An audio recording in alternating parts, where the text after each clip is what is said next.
Hello, friends. I hope you all are fine and doing well with your studies and also with your life. So, guys, we have completed our topic of models, and I hope that is totally understandable to you.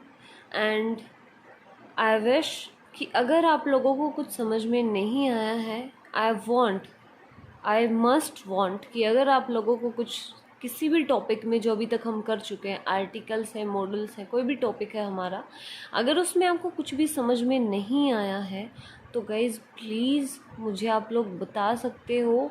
और बहुत जल्द, जैसा कि मैंने कहा था कि मैं आप लोगों को बोर्ड पर भी काम करवाना शुरू करूँगी, तो मुझे थोड़ा सा टाइम और दे दीजिए। उसके बाद हम लोग प्रॉपर तरीके से अपना वर्क करेंगे। मैं बोर्ड पे आप लोगों के सामने आके मैं अपना काम करवाऊँगी। तो आज हम अपने न्यू टॉपिक के साथ स्टार्ट करते हैं, सब्जेक्ट वर्ब एग्रीमेंट। तो सब्जेक्ट वर्ब एग्रीमेंट से आपको समझ में आ गया होगा कि जहाँ पर हमारे जो वर्ब होती है, हमारे जो हेल्पिंग वर्ब है, जो क्रिया, हमारा जो काम है, वो हमारे सब्जेक्ट के साथ एग्री करता है। यानी कि जहाँ पर हमारी वर्ब और सब्जेक्ट एक दूसरे के काम से सहमत होते हैं, उसको हम सब्जेक्ट वर्ब एग्रीमेंट कहते हैं। तो अब हम चलते हैं इसके रूल्स की तरफ। तो हमारा जो फर्स्ट रूल है वो देखिए क्या कहता है, if two subjects are adjoined with either or, neither nor, not only but also, then verb will use with the nearest subject. ये क्या कह रहा है कि जहाँ पर हमारे सब्जेक्ट हों, अगर हमारे एक सेंटेंस के अंदर दो सब्जेक्ट दिए गए हों और वो दो जो सब्जेक्ट हैं उनको, ये जो हमारे फ्रेजेस हैं, जो वर्ड्स हैं, either or, neither nor, not only but also, अगर दो सब्जेक्ट्स को इन वर्ड्स के साथ जोड़ा गया हो तो हमारी जो वर्ब है वो उसके करीबी सब्जेक्ट के साथ आएगी। करीबी सब्जेक्ट यानी कि जो उसके पास वाला सब्जेक्ट होगा। अब ये देखिए, आइदर यू और ही इज़ टू गो, कि या तो उससे, या तो तुम और या फिर वो जाना ही पड़ेगा। तो यहाँ पर हमारा जो नियरेस्ट सब्जेक्ट कह रहा है वो क्या है, ही है। हमारा जो फर्स्ट सब्जेक्ट है वो यू दिया गया है, लेकिन हमारे सेंटेंस में क्या यूज़ हुआ है, आइदर और का यूज़ किया गया है। और हमारे रूल के अकॉर्डिंग जहाँ पर हमारे दो subject either or, neither nor आदि से जुड़े हुए हों, तो हमारा जो नियरर सब्जेक्ट, अब नियरर सब्जेक्ट कौन सा है, ही हमारा नियरर सब्जेक्ट है ना, जो है हमारी जो वर्ब है उसके पास आया हुआ है, हमारी हेल्पिंग वर्ब के पास। यू उससे दूर है, तो ये कह रहा है कि जो पास वाला जो सब्जेक्ट होगा ना, जो वर्ब के पास लिखा हुआ होगा, हम उसके अकॉर्डिंग हमारी वर्ब का यूज़ करेंगे। तो अब यू के साथ तो हम आर का यूज़ करते हैं, लेकिन ही के साथ हम इस का यूज़ करते हैं। He is singular and you को हम एज अ प्लूरल काउंट करते हैं। तो हमारा नियरर सब्जेक्ट ही है, तो उसके साथ हमने इस का यूज़ किया है। यहाँ तक आप लोगों को समझ आया होगा, और नहीं आया है तो आप मुझे बता सकते हो, मैं दोबारा से समझाऊंगी।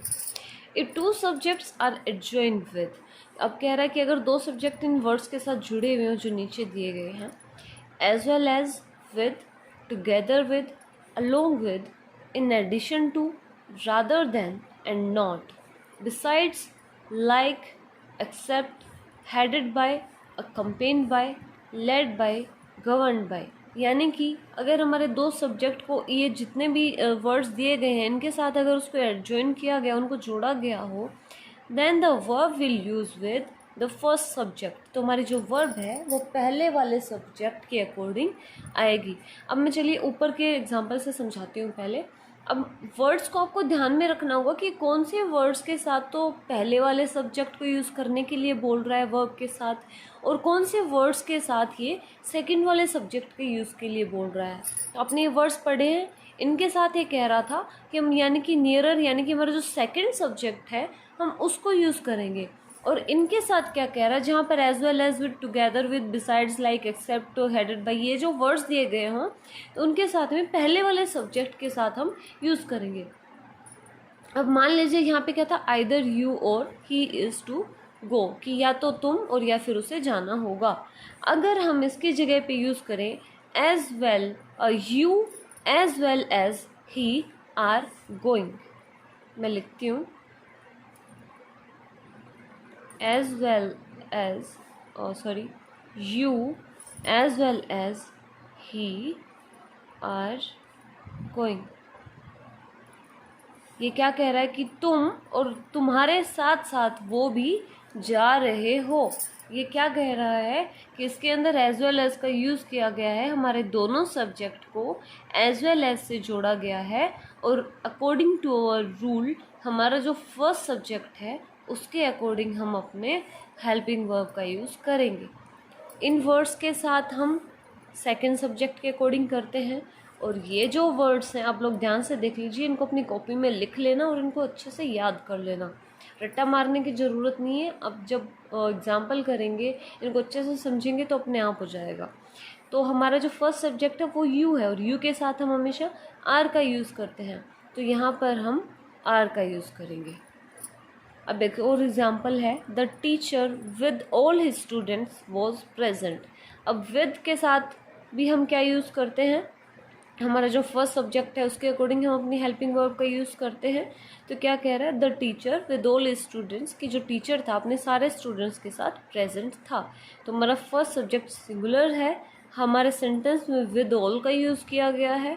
तो उसके बाद हमारा जो सेकंड सब्जेक्ट वो प्लूरल है, लेकिन हमारा जो वर्ड है, हमारा फ्रेज यूज़ किया गया है विद ऑल, उसके अकॉर्डिंग हम फर्स्ट सब्जेक्ट सिंगुलर के अकॉर्डिंग अपनी हेल्पिंग वर्ब का यूज़ करेंगे। यहाँ तक आप लोगों को समझ आया होगा। अब थर्ड रूल देखिए, सिंगुलर वर्ब विद अनकाउंटेबल, कि जो अनकाउंटेबल चीज़ें दी गई होती हैं उनके साथ हम अपनी सिंगुलर वर्ब का यूज़ करते हैं, और जो काउंटेबल चीज़ें दी गई हैं उनके साथ हम प्लूरल वर्ब का यूज़ करते हैं। यानी कि अब मान लीजिए पेन है, 10 पेन हैं, 6 कुर्सियाँ हैं, 4 फोटोज़ हैं, इनको हम काउंट कर सकते हैं तो हम प्लूरल वर्ब का यूज़ करेंगे। अब जैसे पानी है, दूध है, अनाज है, आप उसे गिन नहीं सकते हो, नाप तोल सकते हो लेकिन गिन नहीं सकते हो, तो ऐसी चीज़ों के साथ आप सिंगुलर वर्ब का यूज़ करेंगे। अब देखिए, सम एनिमल्स आर फेथफुल, कि कुछ जो जानवर होते हैं वो फेथफुल होते हैं। अब जो जानवर है आप उन्हें काउंट कर सकते हो ना, कि जानवर, अब जैसे मान लीजिए आपके पास कुत्ता है या फिर जैसे आप आस पड़ोस में देखते हो और भी कोई जानवर है, आप पता लगा सकते हो कि हाँ भाई ये कुछ जानवर है, ये हमारे लिए फेथफुल हैं, तो उसके लिए हम प्लूरल का यूज़ करेंगे। आप एनिमल्स को काउंट कर सकते हो, ये काउंटेबल चीज़ है। सेकेंड है, सम वाटर इज़ नीडेड, कि कुछ पानी की ज़रूरत है। अब कुछ पानी है, आप ये तो नहीं कह सकते एक पानी है, 2 पानी चाहिए, वो वाली चीज़ नहीं है। अब ये मत बोलना कि मैं बोतल में डला हुआ है तो हम काउंट कर सकते हैं 2 बोतल पानी है, बोतल काउंट हुई है, पानी काउंट नहीं हुआ है। तो ये जिसको आप काउंट नहीं कर सकते हो ना इसको, तो उसके लिए हमने हमारी सिंगुलर वर्ब का यूज़ किया है। नेक्स्ट है, all the students are laborious, कि सारे के सारे जो विद्यार्थी हैं वो बड़े ही परिश्रमी हैं। अब आप विद्यार्थियों को गिन सकते हो कि 10 हैं, 12 हैं, 50 हैं, 60 हैं, आप उसको काउंट कर सकते हो, तो उसके लिए आपने प्लूरल वर्ब का यूज़ किया है। All the money is stolen, कि सारा का सारा जो पैसा है वो चोरी हो गया है। तो आप मनी को काउंट नहीं कर सकते, मनी को काउंट नहीं कर सकते हैं आप लोग, उसके लिए आप सिंगुलर वर्ब का यूज़ करेंगे। आप पैसे को गिन सकते हो, धन एक अलग चीज़ है, उसमें पैसे भी हो सकते हैं, उसमें आपके जो है गहने वगैरह भी हो सकते हैं, और जो चोरी हो गया है तो आप उसे कैसे गिनोगे, तो आप उसको गिन नहीं सकते हो, तो उसके लिए हम सिंगुलर का यूज़ करेंगे। नेक्स्ट हमारा रूल है, if the is used with adjective it shows the whole group we will use plural verb, कि अगर किसी सेंटेंस के अंदर द वर्ड दिया गया हो एडजेक्टिव के साथ में, जैसे हमारे जो एडजेक्टिव वर्ड्स होते हैं उनके साथ, जैसे रिच, पुअर, ब्यूटीफुल, ऐसे अगर वर्ड्स आए हुए हों और उनके साथ द दिया गया हो, तो हम वो क्या दिखाता है, वो एक पूरे ग्रुप के बारे में बात करता है, वो एक चीज़ के बारे में बात नहीं करता, उससे रिलेटेड जितनी भी चीज़ें हैं वो उन सब के बारे में बात करता है। तो वहाँ पर हम प्लूरल वर्ब का यूज़ करेंगे। एग्जाम्पल देखिए, the rich hate the poor, कि जो अमीर होते हैं वो गरीब को नफ़रत करते हैं। तो यहाँ पर क्या रिच क्या है, वो एक को नहीं बल्कि रिच जो अमीर लोग उनकी पूरी कैटेगरी को बता रहे कि जितने भी अमीर लोग होते हैं वो सारे के सारे गरीब लोगों से नफ़रत करते हैं। तो रिच हमारा एडजेक्टिव है, हमारा आर्टिकल द है, और अकॉर्डिंग टू द रूल जब एडजेक्टिव के साथ द का यूज़ हुआ हो तो हमारी वर्ब प्लूरल होगी, क्योंकि वो एक पूरे ग्रुप को रिप्रेजेंट कर रही है। तो हेट इसका सिंगुलर क्या होता है, इसके आगे एस लगा देंगे, हेड्स हो जाएगा, तो ये हमारे प्लूरल वर्ब है, तो आप इसको ध्यान में रखेंगे। नेक्स्ट है, अगर either, each, neither is used on the place of subject, singular verb will use, कि अगर आपके सब्जेक्ट की जगह, जैसे कि राम, श्याम, ही, शी, इसकी जगह पर पहले ये वर्ड्स यूज हुए हों, आइदर, ईच, नाइदर, अगर ये वर्ड्स दिए गए हों तो आप सिंगुलर वर्ब का यूज़ करेंगे।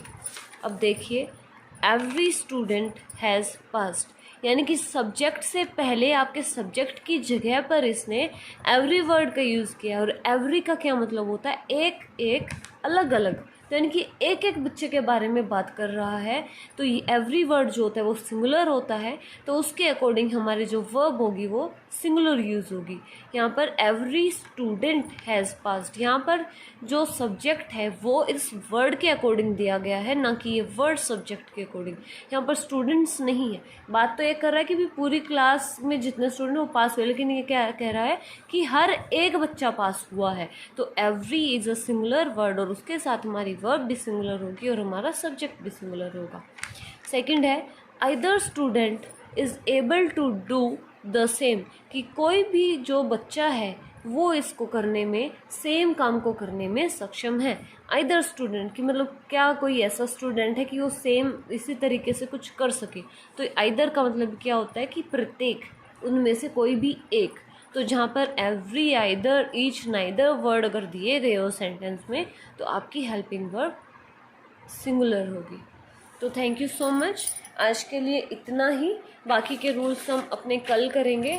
और आई होप कि आप लोगों को ये समझ आया होगा। और गाइज प्लीज़ यार, प्लीज़ आप लोग मुझे कमेंट करके बताया करो, अगर समझ आ रहा है तब भी बता सकते हो कि हाँ हमें अच्छे से समझ आ रहा है, नहीं आ रहा है तो भी बताया करो, ताकि मुझे भी पता चले और मुझे भी थोड़ा सा कॉन्फिडेंस और ज़्यादा मिले हुए और मैं और ज़्यादा अच्छे से आप लोगों के लिए पैशनेट होकर काम कर रहा हूँ। तो thank you so much and wait for the next video, it will be come by tomorrow। तो तब तक के लिए thank you so much, share the video, like it, comment me please and subscribe my channel। thank you so much।